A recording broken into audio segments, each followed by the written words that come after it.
News Bangladesh, সংবাদ দিনের শেষে। জাতীয় সংবাদ। বিগত ১৫ বছর আওয়ামী লীগ সরকার পুলিশকে দলীয় বাহিনীতে পরিণত করেছিল বলে অভিযোগ করেছেন অন্তর্বর্তী সরকারের প্রধান উপদেষ্টা ড. মোহাম্মদ ইউনূস। অবৈধ আদেশ পালন করতে গিয়ে পুলিশ জনরোষের শিকার হয়েছে বলেও মন্তব্য করেন তিনি। পুলিশ সপ্তাহ ২০২৫-এর উদ্বোধনকালে প্রধান উপদেষ্টা ড. ইউনূস এসব কথা বলেন। এ সময় প্রধান উপদেষ্টা পুলিশের ভালো কাজের প্রশংসা করে মানুষের অধিকার এবং ন্যায় বিচার প্রতিষ্ঠায় পুলিশকে আরও বেশি ভূমিকা রাখার তাগিদ দেন। বিভিন্ন প্রকল্পে ঘুষ, দুর্নীতি, নিম্নমানের নির্মাণ সামগ্রী ব্যবহার, কাজ শেষ না করেই বিল উত্তোলন সহ নানা অভিযোগে দেশের ৩৬টি স্থানীয় সরকার প্রকৌশল অধিদপ্তর অফিসে একযোগে অভিযান চালিয়েছে দুর্নীতি দমন কমিশন দুদক। অভিযানে অংশ নিয়েছে দুদকের ৩৬টি এনফোর্সমেন্ট টিম। আজ সকাল থেকে রাজধানী সহ সারা দেশের জেলা ও উপজেলা পর্যায়ের এলজিইডি কার্যালয়গুলোতে এই অভিযান শুরু করে দুদকের সমন্বিত জেলা কার্যালয়গুলো। দুদকের সংযোগ সহকারী পরিচালক মোহাম্মদ তানজির আহমেদ বিষয়টি নিশ্চিত করে জানান, এলজিইডি বাস্তবায়িত প্রকল্পে ব্যাপক অনিয়ম ও দুর্নীতির অভিযোগ অনুসন্ধানে এই উদ্যোগ নেওয়া হয়েছে। বাংলাদেশ থেকে ৪১৪ হজ যাত্রী নিয়ে এবছরের প্রথম হজ ফ্লাইট সৌদি পৌঁছেছে। আজ সকাল ৭টা ৩০ সৌদি আরবের জেদ্দায় কিং আবদুল আজিজ আন্তর্জাতিক বিমানবন্দরের হজ টার্মিনালে এসে পৌঁছেছে। সৌদি আরবে নিযুক্ত বাংলাদেশের রাষ্ট্রদূত মোহাম্মদ দেলোয়ার হোসেন বিমানবন্দরে বাংলাদেশি হজযাত্রীদের স্বাগত জানান। জেদ্দাস্থ বাংলাদেশ কনসুলেটর কনসাল জেনারেল মিয়া মোহাম্মদ মাইনুল কবির ও বাংলাদেশ হজ মিশনের কাউন্সিলর মোহাম্মদ জহিরুল ইসলাম সহ অন্যান্য কর্মকর্তাগণ এ সময় উপস্থিত ছিলেন।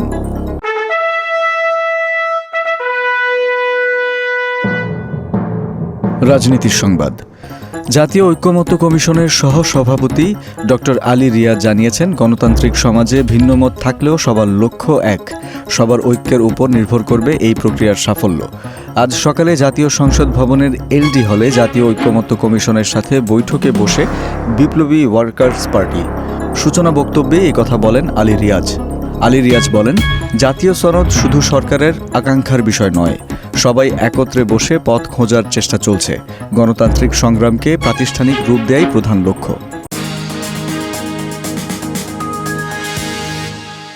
আন্তর্জাতিক সংবাদ।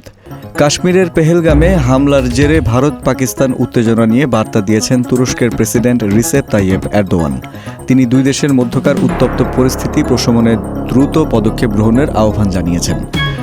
আজ আল আরাবিয়ার এক প্রতিবেদন থেকে এ তথ্য জানা গেছে।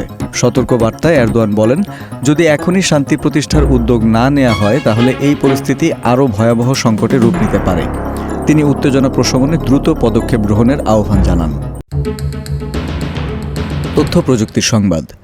বিকাশের মতো তৃতীয় পক্ষের অ্যাপের মাধ্যমে মোবাইল ফোনের রিচার্জে দাম বেশি রাখা হচ্ছে বলে মন্তব্য করেছেন প্রধান উপদেষ্টার আইসিটি বিষয়ক বিশেষ সহকারী ফয়েজ আহমেদ তৈয়ব। এক ফেসবুক পোস্টে তিনি এই মন্তব্য করেন। তৈয়ব সেখানে লিখেন, Bangladesh telecommunication regulatory commission BTRC কর্তৃক অনুমোদিত হারের তুলনায় বিকাশের মতো তৃতীয় পক্ষের প্ল্যাটফর্মে উচ্চ মূল্য মোবাইল ইন্টারনেট প্যাকেজ বিক্রির মাধ্যমে প্রাথমিকভাবে অতিরিক্ত চার্জ করা হয়েছে বলে অভিযোগ এসেছে। খেলার সংবাদ। রিয়াল মাদ্রিদ ছেড়ে কোচ কার্লো আনচেলত্তি এবার ব্রাজিল জাতীয় দলের দায়িত্ব নিচ্ছেন বলে জানিয়েছেন নিউ ইয়র্ক ভিত্তিক ক্রীড়া বিষয়ক ওয়েবসাইট দ্য অ্যাথলেটিক। প্রতিবেদন অনুযায়ী কোচ কার্লো আনচেলত্তি রিয়াল মাদ্রিদের ম্যানেজারের পদ ছাড়ছেন আগামী জুনে এবং এরপর ব্রাজিল জাতীয় দলের প্রধান কোচের দায়িত্ব গ্রহণ করবেন। দ্য অ্যাথলেটিকের প্রতিবেদনে বলা হয়েছে, ২০২৬ বিশ্বকাপ পর্যন্ত 1 বছরের চুক্তিতে আনচেলত্তি ব্রাজিলের কোচ হবেন।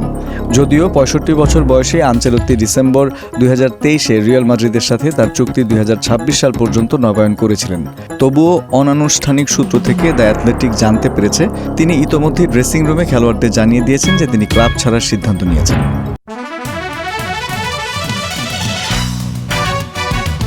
সংস্কৃতি বিনোদন।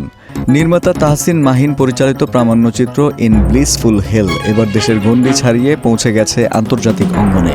প্রামাণ্যচিত্রটি এবার অফিসিয়াল সিলেকশন পেয়েছে বুলগেরিয়ার স্বনামধন্য গোল্ডেন ফেমি ফিল্ম ফেস্টিভ্যাল ২০২৫-এ। জানা গেছে, চলচ্চিত্রটি আগামী ৭ জুন স্থানীয় সময় সন্ধ্যা ৬টায় বুলগেরিয়ার রাজধানী সোফিয়ার সোফিয়া বেলাকান প্যালেসের রয়্যাল হলে প্রদর্শিত হবে। এছাড়া প্রদর্শনী গোল্ডেন ফেমি ফিল্ম ফেস্টিভ্যালের অফিসিয়াল সামাজিক মাধ্যম ইনস্টাগ্রাম ও ফেসবুক পেজ থেকে সরাসরি সম্প্রচার করা হবে। দর্শক, এই ছিল আজকের নিউজ বাংলাদেশ সংবাদ দিনের শেষে আয়োজন। দেশ বিদেশের প্রতিদিনের সবশেষ সংবাদ জানতে চোখ রাখুন www.newsbangladesh.com-এ। লাইক শেয়ার দিয়ে সঙ্গে থাকুন নিউজ বাংলাদেশের ফেসবুক পেজ ও ইউটিউব চ্যানেলে। ভালো থাকুন, সুস্থ থাকুন। আল্লাহ হাফেজ।